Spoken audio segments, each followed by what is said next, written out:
Hi, this is Thennary with another episode thoughts for Sailor Moon Crystal, episode 24.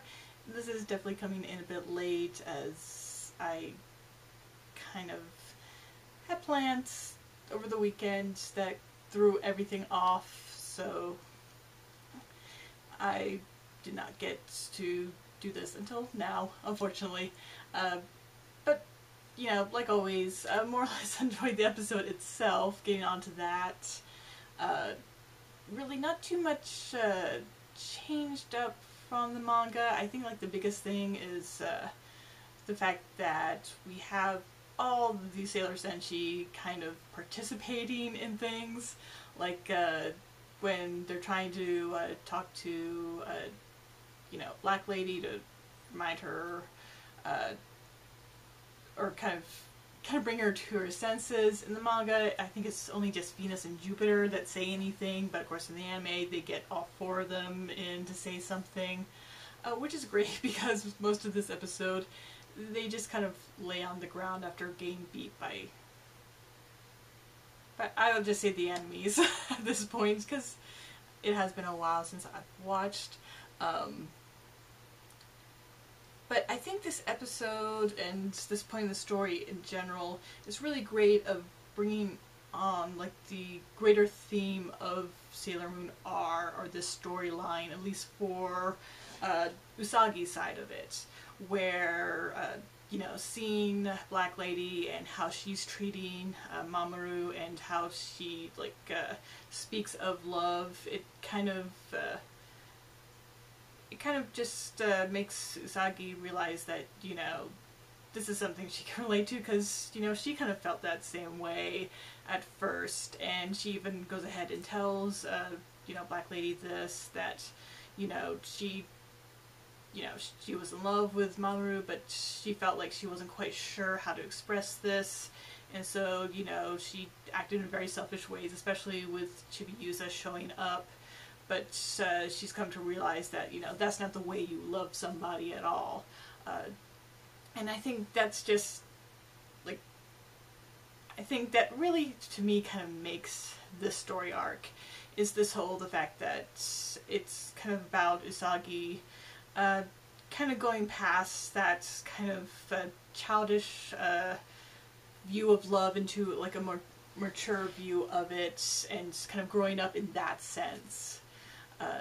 And I think, this episode does a really good job of kind of encapsulating all of that, especially showing, things like Black Lady and even Demando and, their versions of love, which are very selfish, and, kind of reflecting that with Usagi and hers, in the fact that, she's able to do, some really incredible things, once she comes to that realization, and able to really stop a lot of what Wise Man is trying to do. Not everything, but still showing that she is capable of massive amounts of power, and probably a lot of that rooted in her love for others.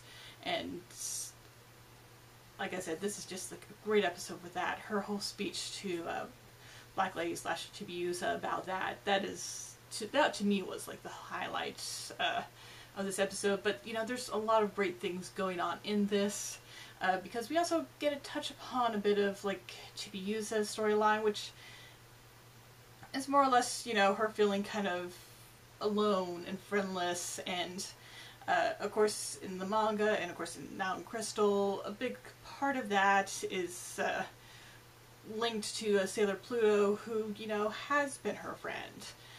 And we definitely get to have Pluto come back in play again with this episode, with Diana coming to find her to kind of tell her what's going on, and also kind of learn a little bit more about Pluto herself. The fact that we learned that there are 3 taboos that she's not supposed to do. We learn about the first 2, which she kind of ends up breaking, or has already broken already in this series, which, is that she's never supposed to travel through time, well, time travel has already happened in this series. She's not supposed to leave, but, you know, when Diana comes, she goes ahead and does that.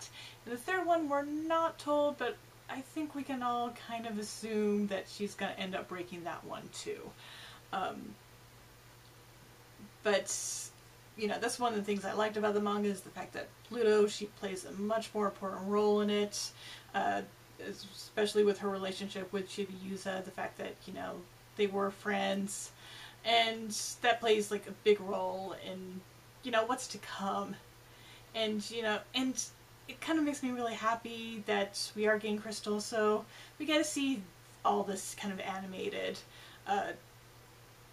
because I know that, you know, there's some people who just never bother to, you know, read the source material, even though, you know, they'll watch tons of anime, they'll never go and actually read the manga. And I'm feeling with Crystal, it's kind of a way to get them to sort of do that, because it's just such a close adaptation to it.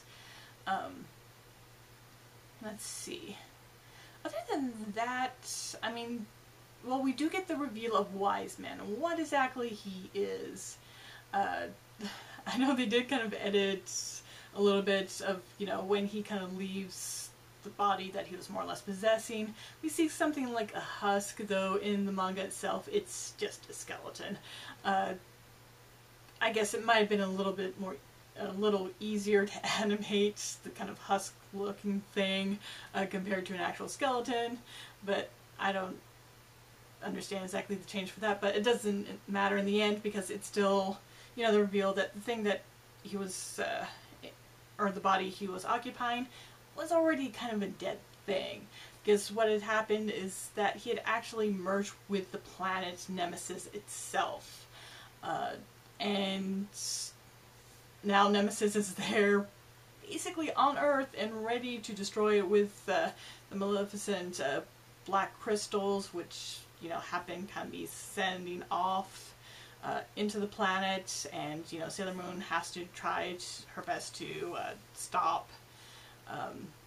Well, she does pretty well for the most part until near the end, where, you know, just kind of, she wants to, in the end, really save Chibiusa, you know, really get her back to, you know, how she normally is, and she ends up giving up her silver crystal to her, though, you know, Black Lady doesn't get a hold of them for very long, as Demando goes ahead and, like, steals them from her.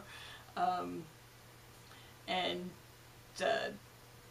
of course we know he's up to no good, because, you know, now he knows that Wise Man has completely betrayed them. Saphir ended up getting killed early on, or he had to kill Saphir early on because, you know, he was being controlled.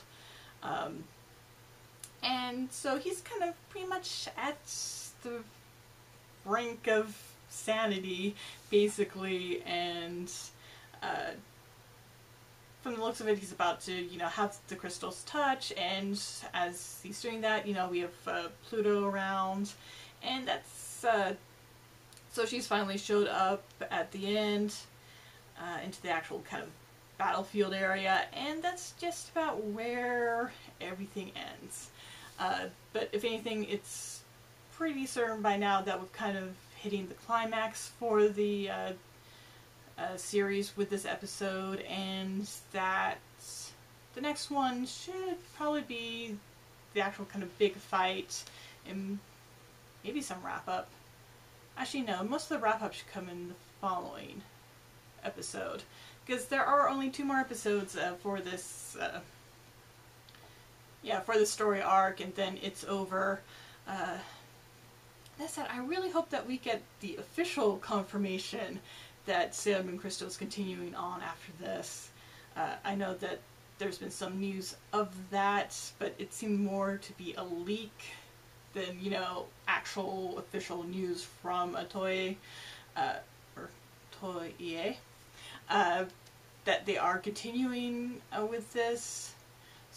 But if I remember right, they kind of waited pretty far into the first story arc to announce that they are moving on to R, so hopefully soon we'll get that confirmation that they are indeed going to be moving on to S, because I really would love to see that story arc animated, if nothing else. And I would think so, because I know with the live action musicals, their revival, they're moving on to the storyline for S, so I'm hoping the anime series does indeed do that. And I hope that that leak was just, you know, putting that information out just too early. And so, I don't know, I don't think I'm going to be able to rest easy until we get the official, like, confirmation for it. So with that said, I'll go ahead and wrap up. Thank you for watching. I hope you subscribe to my channel, leave a like or comment. Until next time. Bye!